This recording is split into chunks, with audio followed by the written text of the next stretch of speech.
بسم الله الحمد لله والصلاة والسلام على رسول الله وعلى آله وصحبه ومن والاه رب اشرح لي صدري ويسر لي أمري واحلل عقدة من لساني يفقهوا قولي.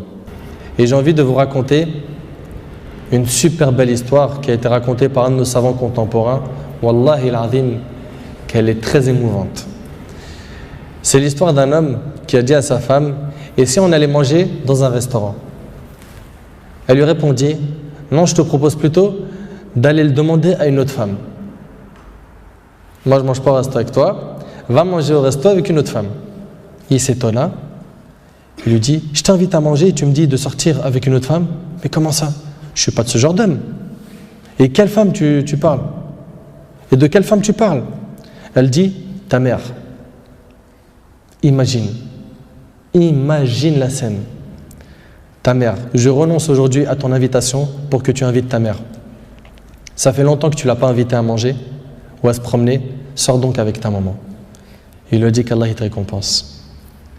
Et il a tout de suite appelé sa mère et lui a dit: maman, prépare-toi, je vais venir te chercher en voiture et on ira manger et se promener ensemble.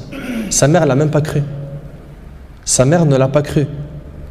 Elle lui a dit: c'est vrai? Il lui dit: oui, par Allah. Viens, aujourd'hui, on va manger ensemble.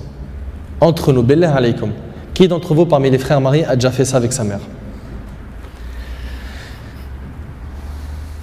Et effectivement, ils allèrent ensemble au restaurant. Et la mère s'est remplie d'amour, de joie et de bonheur. Pour elle, c'était un beau rêve. Peu lui importe la nourriture ou l'endroit où elle était, c'est-à-dire même manger par terre ou sur le trottoir ou dans la rue, le plus important, c'est qu'elle était avec son fils et que son fils était bienfaisant envers elle. Et qu'il ne l'a pas oublié. Qu'il ne l'a pas négligé en s'occupant de sa femme et de ses enfants, et elle passa un jour avec lui qui était l'un des meilleurs jours de sa vie. Elle lui dit au retour, l'homme dit à sa mère au retour: maman, t'es contente? La sortie t'a plu? Elle dit: oui, wallahi, c'était masha'Allah. Elle dit: oui, qu'Allah te récompense. Il répondit: Inch'Allah, je le referai. Elle dit: non, Inch'Allah, la prochaine fois, l'invitation viendra de moi. Il lui dit: Inch'Allah. Et des semaines et des mois passèrent.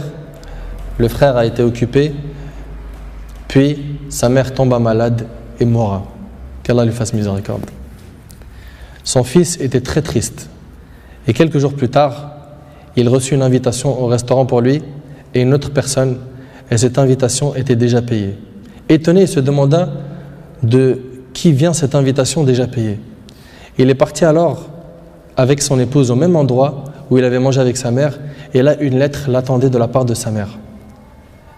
Il y avait écrit: mon cher fils, qu'Allah te récompense, je t'avais promis de t'inviter au même endroit pour manger, mais tu étais souvent occupé. Et maintenant je tiens ma promesse et je t'invite avec ta chère épouse,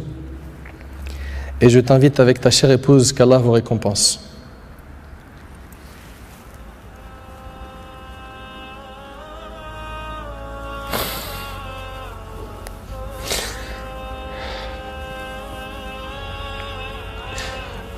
Wallahi mes frères, la valeur de la mère, elle est très sacrée.